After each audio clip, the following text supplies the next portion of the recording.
Irmãos queridos, nós vamos abrir a palavra de Deus na carta ou na epístola de Tiago. Tiago, capítulo 1,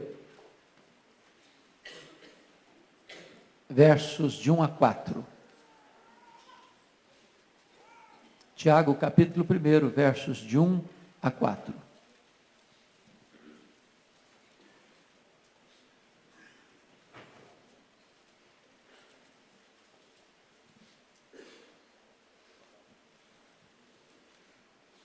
Está escrito: Tiago, servo de Deus e do Senhor Jesus Cristo, às 12 tribos que se encontram na dispersão, saudações. Meus irmãos, tende por motivo de toda alegria o passardes por várias provações, sabendo que a provação da vossa fé, uma vez confirmada, produz perseverança. Ora, a perseverança deve ter ação completa, para que sejais perfeitos e íntegros, em nada deficientes.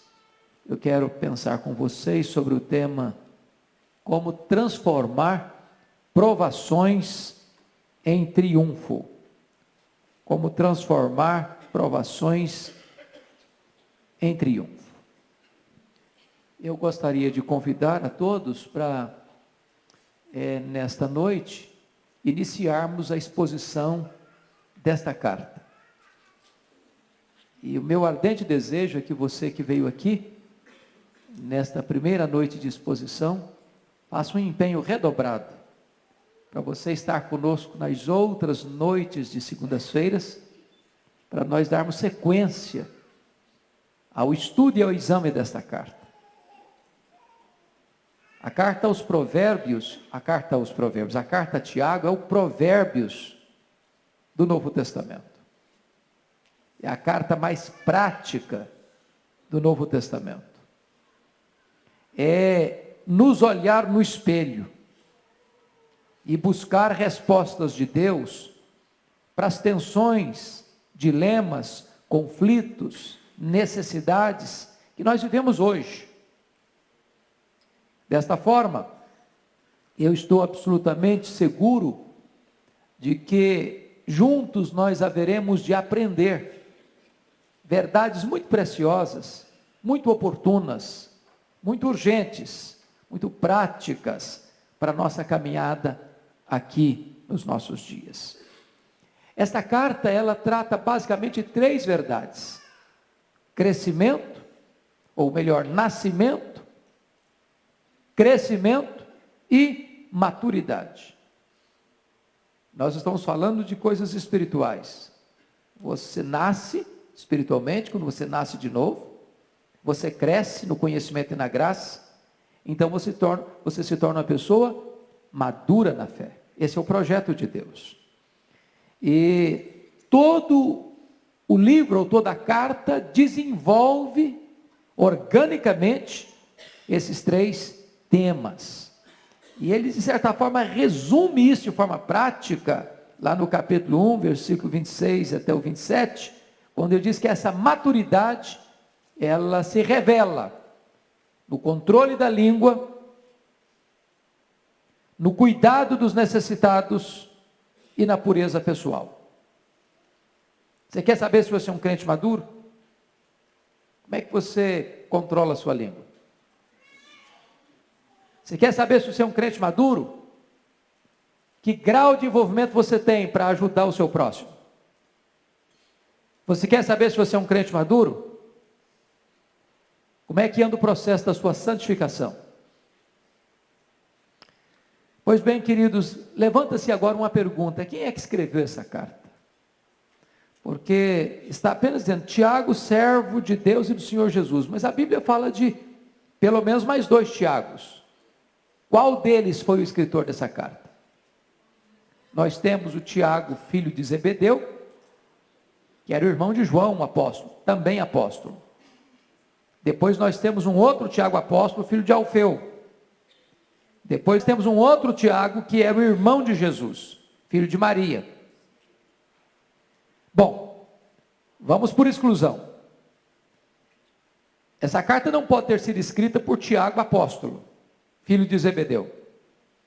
Por que nós sabemos disso? Porque ele foi assassinado por Herodes Agripa I, registrado lá em Atos 12. Portanto, quando esta carta foi escrita, ele já não existia mais.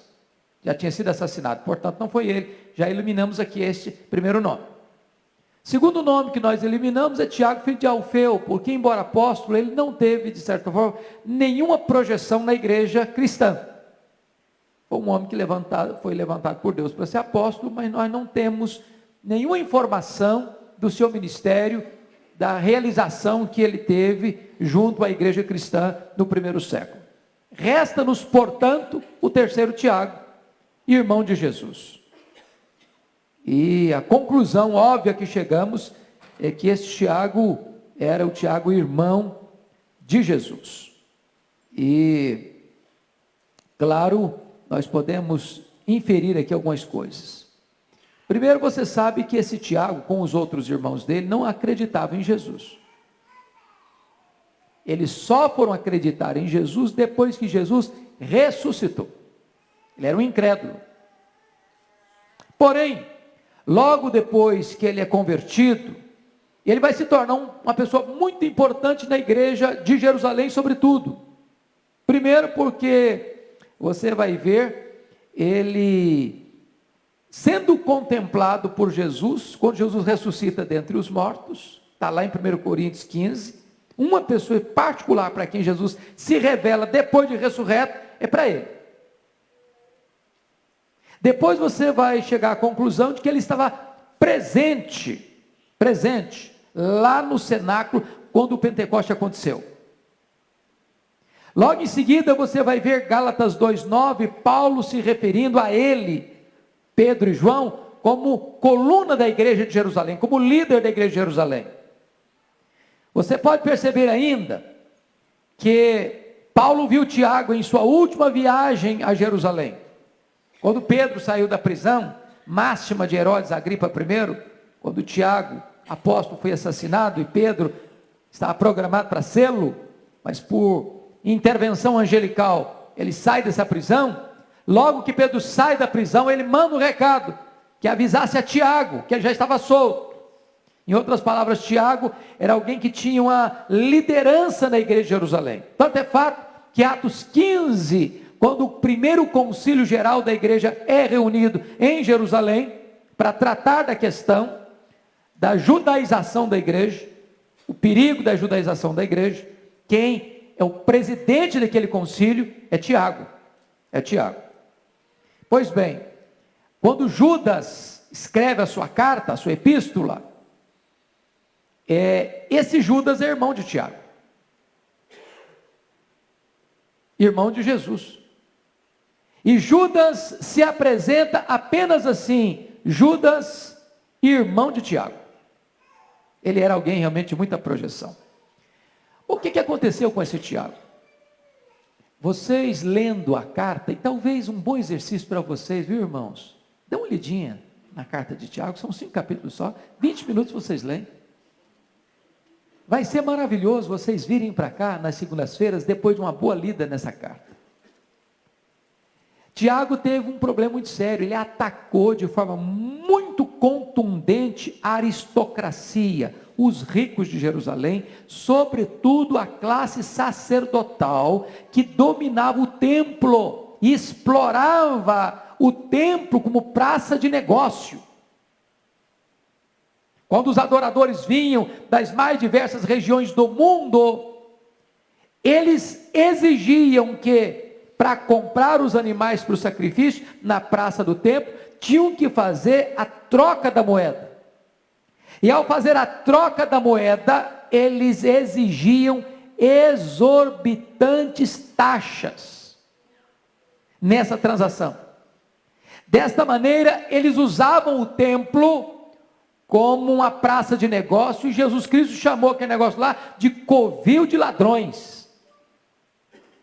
Se você lê o capítulo 5 de Tiago, ele está denunciando essa classe rica, que não apenas usa de meios escusos para se enriquecerem, mas ainda retinham fraudulentamente o salário dos trabalhadores. Então ele comprou uma briga com a liderança religiosa de Israel. Sabe o que aconteceu? No ano 62, no mesmo ano que Paulo estava sendo liberto da sua primeira prisão em Roma, o sumo sacerdote de então, Ananos, levou Tiago ao sinédrio, e o sinédrio resolveu matá-lo, e ele morreu apedrejado. Morreu apedrejado. Vale destacar que esse homem passa por algumas transições, de incrédulo a crente, de crente a líder, de líder a servo de Cristo. Notem a humildade dele, porque está escrito aqui, Tiago, servo de Deus e do Senhor Jesus Cristo. Ele podia tirar uma casquinha, não podia não? Olha gente, eu estou me apresentando, eu sou filho de Maria, eu sou irmão de Jesus. Então, eu exerço a minha liderança porque eu venho de uma família muito especial. Ele não se apresenta como irmão de Jesus, ele se apresenta como servo de Jesus. Por que isso é importante, irmãos? Na igreja de Deus, às vezes, há muito de vaidade humana, sabe? Presunção, de soberba, de altivez. E quando a altivez, a soberba entra, a graça de Deus sai. Eu queria contar para vocês uma história que me marcou muito. Um colega meu, não vou citar o nome nem o local, acho que não convém, mas um colega nosso, pastor presbiteriano, estava plantando uma igreja numa das nossas capitais, num bairro pobre, muito pobre. Aí um dia ele vai fazer uma visita a um médico, cuja esposa era membro da igreja. Esse médico não era cristão. E aí esse médico disse assim para o pastor na visita, falou, pastor, se a sua igreja não fosse num bairro tão pobre, num lugar tão acanhado, eu até que pensaria em frequentar essa igreja. Aí o pastor também, para tirar uma casquinha, disse, mas quem é que está te convidando para ir para a igreja? Se Deus resolver mudar a sua vida, você vai, no bairro de periferia, onde for. Deus não precisa de você, é você quem precisa de Deus. Já deu uma quebrada no cara aí. Esse cara tinha uma alta posição na cidade, como diretor de um grande hospital. E a partir daí esse homem entra em crise. Crise financeira, crise existencial. Começa a entrar num vale profundo de provação. Aí chamou o pastor para ir lá orar por ele. E o pastor foi.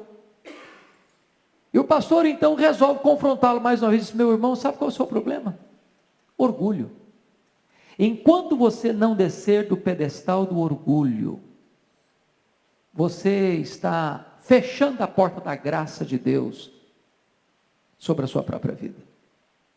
Por providência de Deus, esse homem se humilhou, se quebrantou e disse para o pastor algo inusitado. Ele disse, pastor, de fato eu era muito orgulhoso. E eu jamais pensei que eu iria para a sua igreja por ser um lugar pobre. Mas deixa eu dizer para o senhor, eu quero ir. Mas com uma condição. O senhor dispensa o zelador da igreja.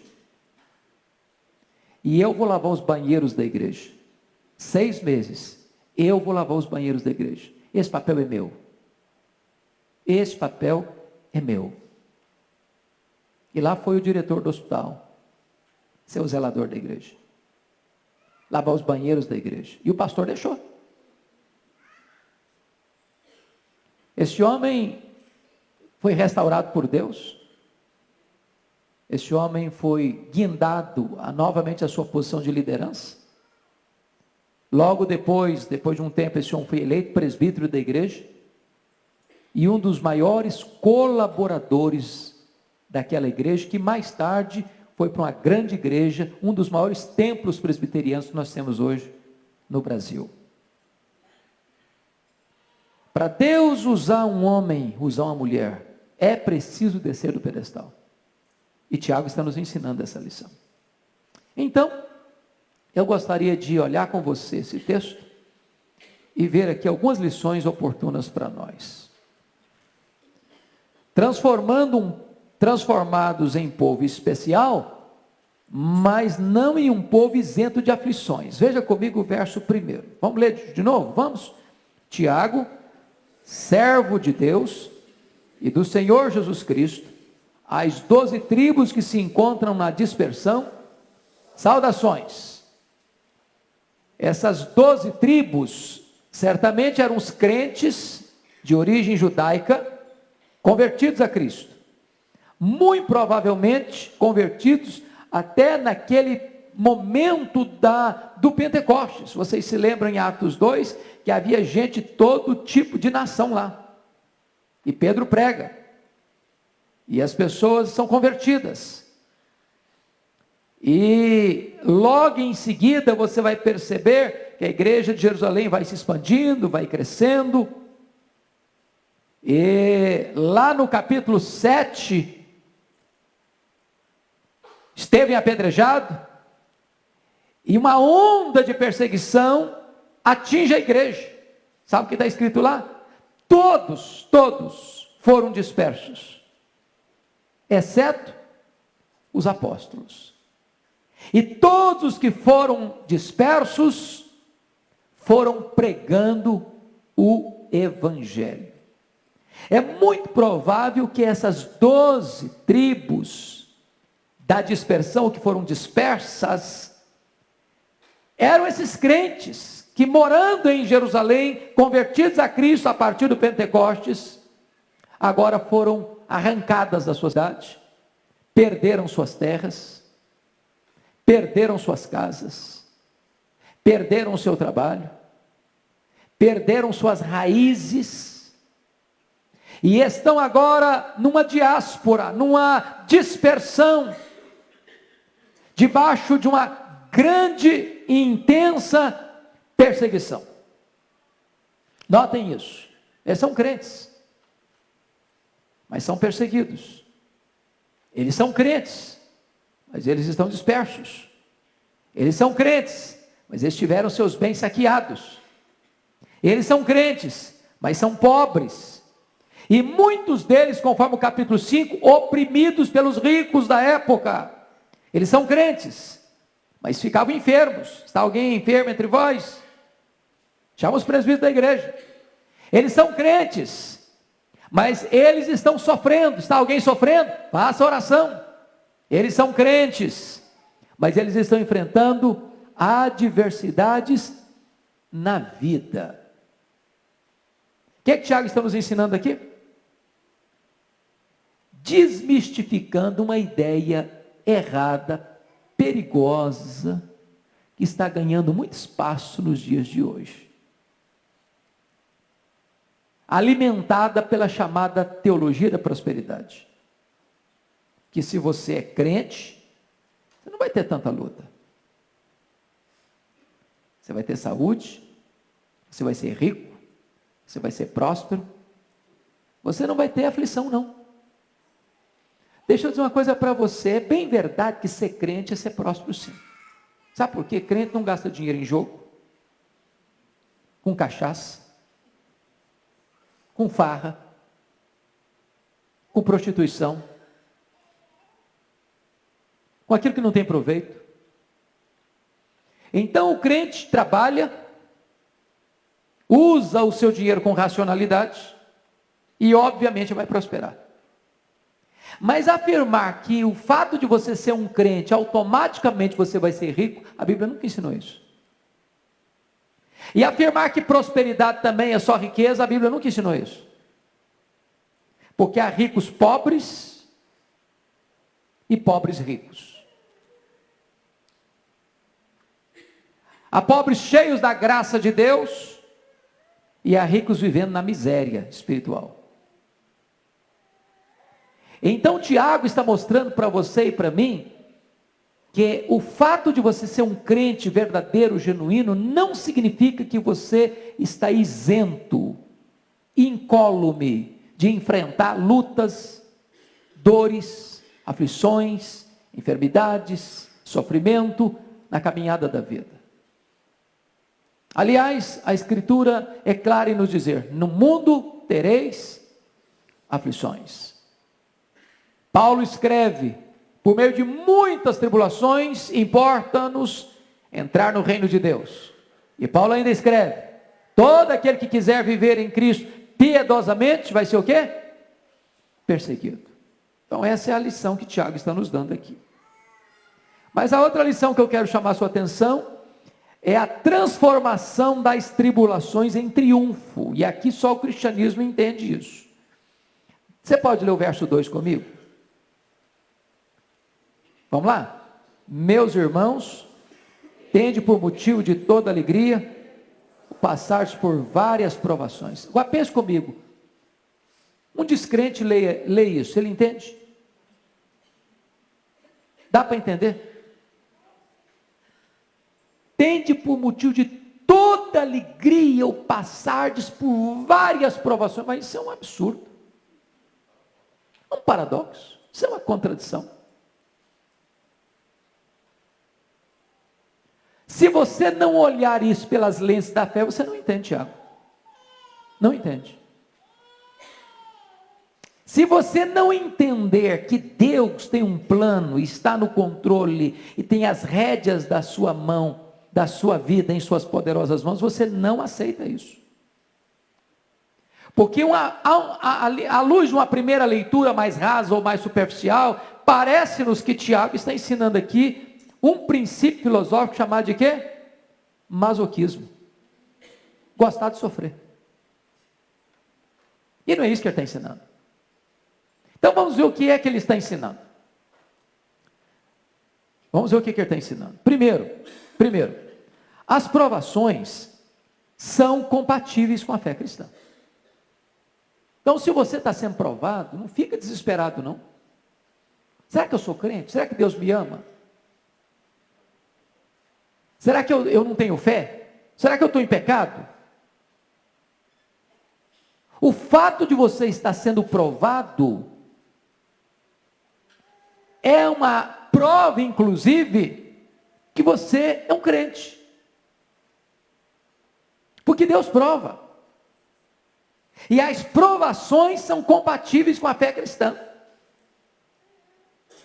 A vida cristã não é um parque de diversões, não é uma redoma de vidro, você não está blindado da vida espiritual, não. Você está sujeito às lutas, sujeito às provas, sujeito às aflições, sujeito a enfermidades, sujeito às adversidades naturais da vida. E quer ver 3 fontes que nos levam a provas na vida? Primeiro, a nossa humanidade.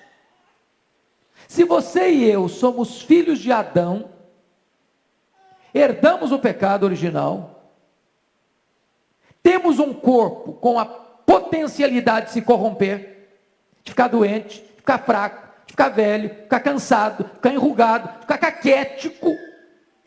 Então nós estamos sujeitos às lutas naturais da vida. Quer ver outra coisa? A nossa pecaminosidade. Nós temos dentro de nós uma potencialidade para o mal.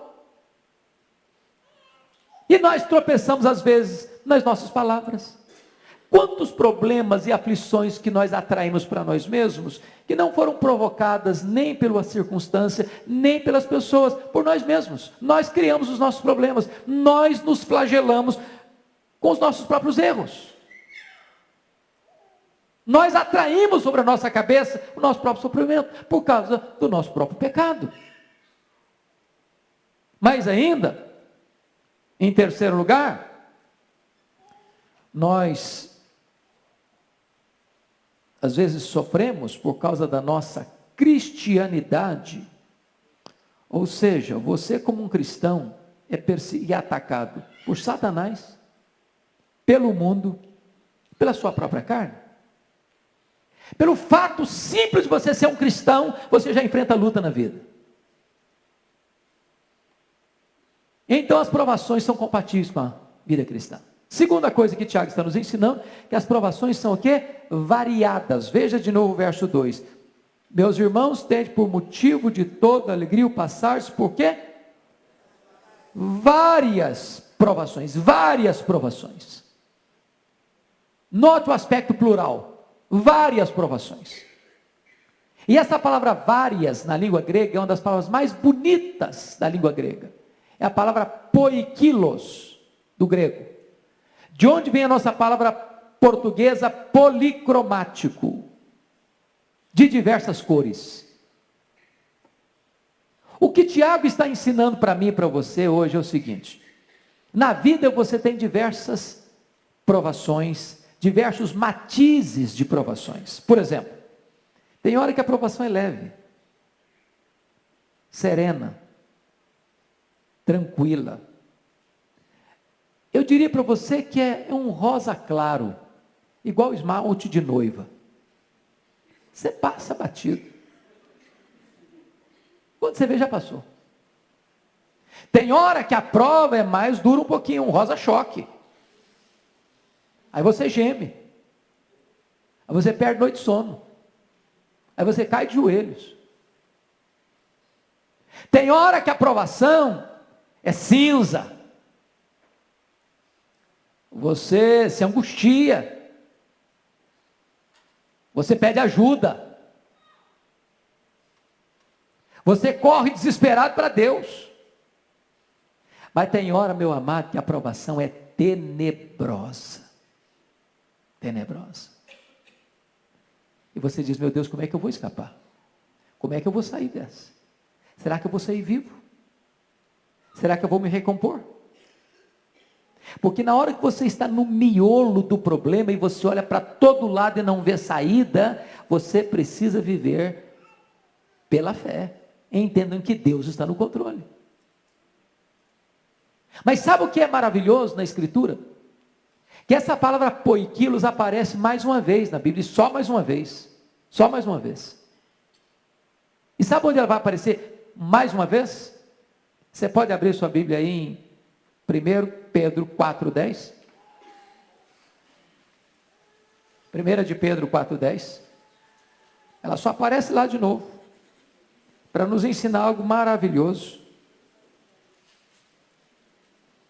Vamos ler juntos comigo? Vamos lá? 4,10.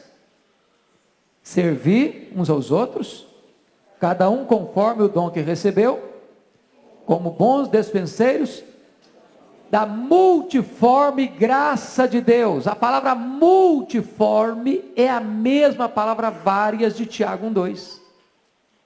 Poikilos. Sabe o que ele está dizendo? Para cada provação que você enfrenta, há uma graça suficiente de Deus para capacitar você. Deus não permitiu para você provação além das suas forças. As provações são variadas, é verdade, mas a graça de Deus é suficiente para você enfrentar vitoriosamente cada uma delas.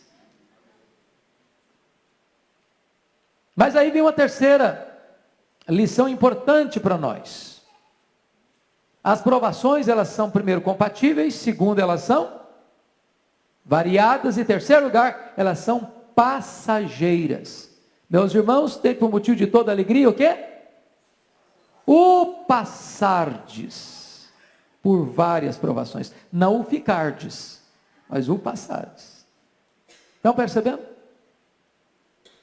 Tem hora que você passa pelas provações de avião supersônico. Quando você viu, já passou. Tem hora que você passa de trem-bala a 350 km por hora. Tem hora que você passa de carro turbinado. Tem hora que você passa de moto. Tem hora que você passa de bicicleta. Tem hora que você passa correndo. Tem hora que você passa a passos lentos. Tem hora que você passa se arrastando. Mas o projeto de Deus é você passar, não você ficar. Na hora que você está passando uma luta, parece que você não vai sair dela. Quantas vezes você hoje volta um pouco lá o fio da vida, o filme da vida, e lembra os momentos mais difíceis que você já viveu. Agora você olha para trás e diz, meu Deus, eu escapei. Eu sobrevivi. Sabe por quê? Porque as provações são passageiras. Elas são passageiras. Vai passar. Vai passar. Você quer ver quem enfrenta, por exemplo, o drama da depressão? Depressão é cíclica. Quem está no momento enfrentando uma crise de depressão, pensa, não vou sair, não vou sair, não vou sair. Quantas pessoas pensam em suicidar? Não vai sair, não vou sair, não vou sair. Vai sair sim, vai sair sim. Ela é cíclica, ela vai acabar. Você está passando, você não vai ficar. É importante entender isso. Mas a quarta verdade que Tiago nos ensina aqui, é que as provações, elas são compatíveis, variadas, passageiras e pedagógicas. Veja comigo o verso de número 3. Veja comigo o verso de número 3. Sabendo que a aprovação da vossa fé, uma vez confirmada, produz o quê? Perseverança. Nas provações da vida, nossa fé é testada para mostrar o quê, gente? A sua genuinidade. Uma fé que não é testada, não é provada, não se revela genuína.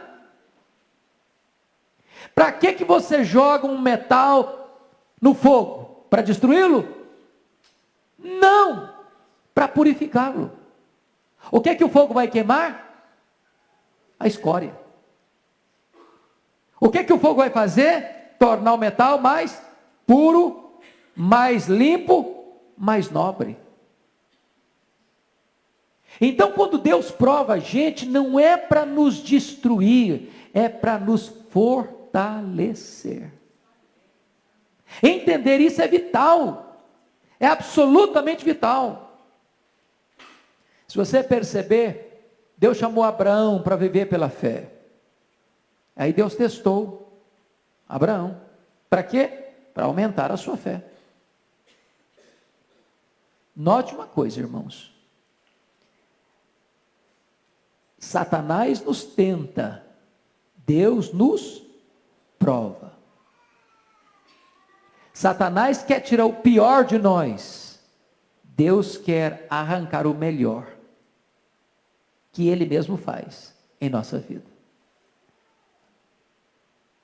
Isso é muito importante. Segunda coisa, as provações da nossa fé trabalham por nós e não contra nós, visto que produzem o quê? Perseverança. Essa palavra perseverança é outra das palavras mais lindas e ricas do Novo Testamento. É a palavra grega hipomone, que significa paciência triunfadora com circunstâncias adversas. Que coisa boa. Você sabia que tem dois tipos de gente, né? Na vida cristã de maturidade. Tem gente que tem muita facilidade de lidar com circunstâncias. Tem gente que tem muita facilidade de lidar com gente. Percebeu isso? Tem gente que não tem paciência com gente e tem paciência com circunstância. Tem gente que tem paciência com circunstância, mas não tem paciência com gente. Há duas palavras no grego para isso. Paciência com circunstância é essa aqui, perseverança. Hipomone. Com gente é macrotimia, que é longanimidade.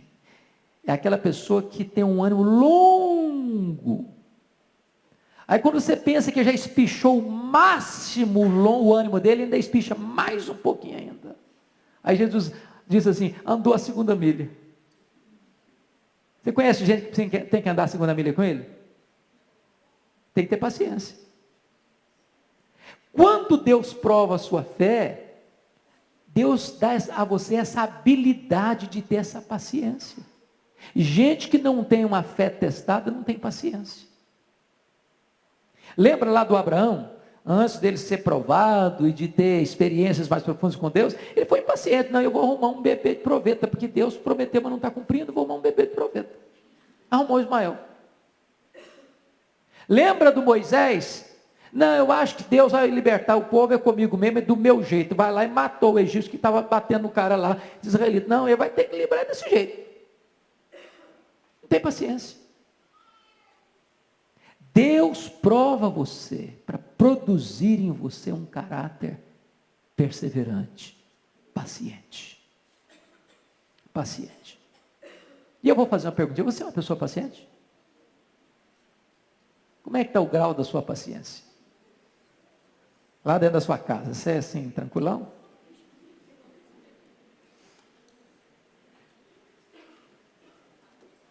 Está precisando de tomar uma dose de Tiago de manhã, outra dose à noite? É.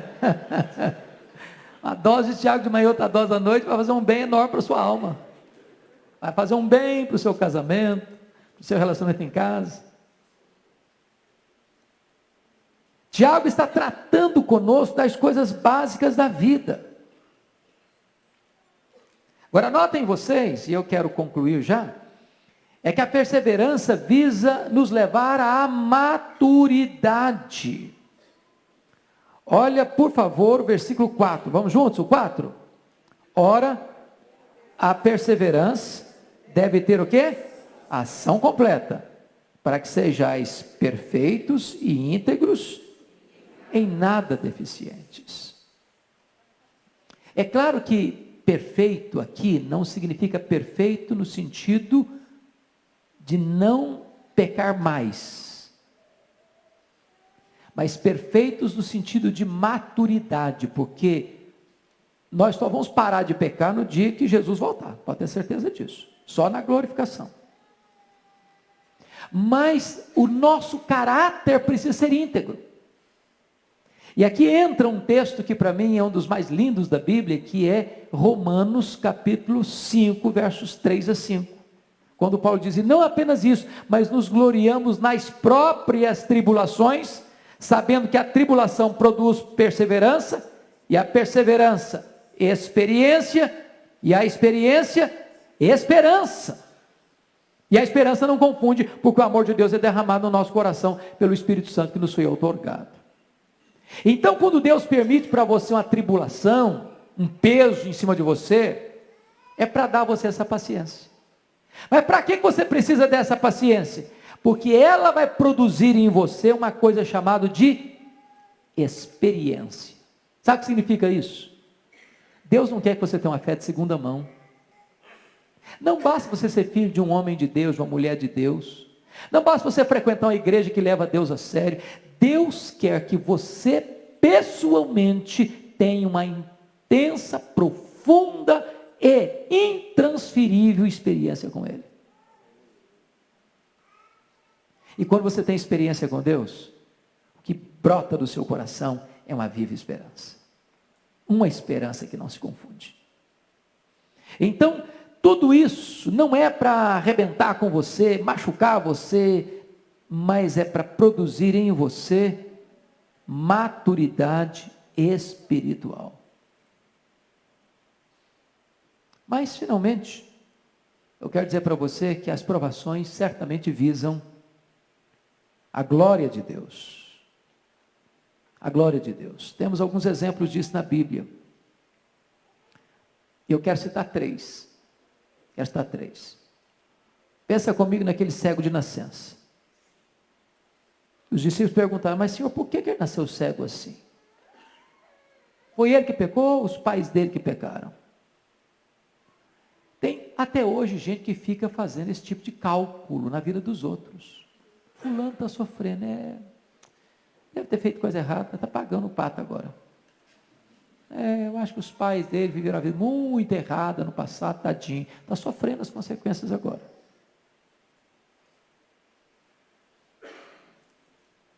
Qual foi a resposta de Jesus? Nem ele pecou, nem seus pais pecaram. Ele nasceu cego, para que nele se manifeste a glória de Deus. Quando você estiver passando por um sofrimento na vida, pense nisso. Deus, como a tua glória pode se manifestar na minha vida, nessa luta que eu estou vivendo? Segundo exemplo. Exemplo de Lázaro. Quando Jesus recebe a notícia de que Lázaro está doente, ele entendeu, ele está dormindo já morreu. Mas essa enfermidade não é para a morte, é para a glória de Deus. Quando ele recebeu o recado, pode ter certeza, se você fizer os cálculos direitinho, o Lázaro tinha morrido naquele mesmo dia. Mas por que aquela enfermidade então não era para a morte se o camarada estava morto, e era para a glória de Deus? Por uma razão simples. Havia uma crença entre os rabinos que um morto podia até ressuscitar por mãos de alguém piedoso até o 3º dia de morto, de enterrado. Mas depois do 4º dia não tinha profeta, não tinha apóstolo, não tinha nenhum homem capaz de ressuscitar um morto no 4º dia. Só Deus pessoalmente podia fazê-lo. Era a crença deles. Sabe por que Jesus esperou até o 4º dia? Para que aqueles que ainda duvidavam de quem ele era, pudessem ter uma prova insofismável, de que estavam não apenas diante de um grande homem, mas diante do próprio Deus encarnado. É por isso que Jesus diz para Marta: Marta, se tu creres, verás a glória de Deus. Terceiro exemplo, pega Jó. Você conhece bem a história do Jó, tantas lutas. Perdeu seus bens, enterrou seus filhos, perdeu sua saúde, perdeu o apoio da sua mulher, perdeu o apoio de seus amigos. No auge da sua dor, Deus se revela para ele, na sua glória, na sua majestade, no seu poder, no seu domínio, no seu controle, e diz a Bíblia que Jó vai entender uma verdade, proclamar essa verdade. Eu te conhecia só de ouvir, mas agora os meus olhos te veem. Tem horas, queridos, que nós enxergamos Deus mais fácil por meio de uma lágrima do que por meio de um telescópio. Quando o sofrimento vem, dentro do projeto de Deus, não é para nos destruir, é para nos levar aos seus pés, e abrir os olhos da nossa alma, e revelar-nos quão gracioso, poderoso e providente é o nosso Deus. Mas eu quero concluir fazendo a seguinte pergunta para você: de que maneira você passa por essas várias provações? Vamos pensar agora na gente. Olha como é que está a nossa fé pequenininha, tão débil, tão fraquinha. Porque quando a gente passa por uma prova, como é que a gente passa? Fala a verdade. Fala a verdade. Gemendo, murmurando, reclamando, perguntando para Deus: por que, Senhor?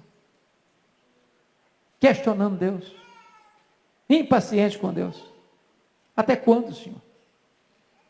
Olha o que Tiago diz para nós: meus irmãos, tende por motivo de quê? De alegria? Não.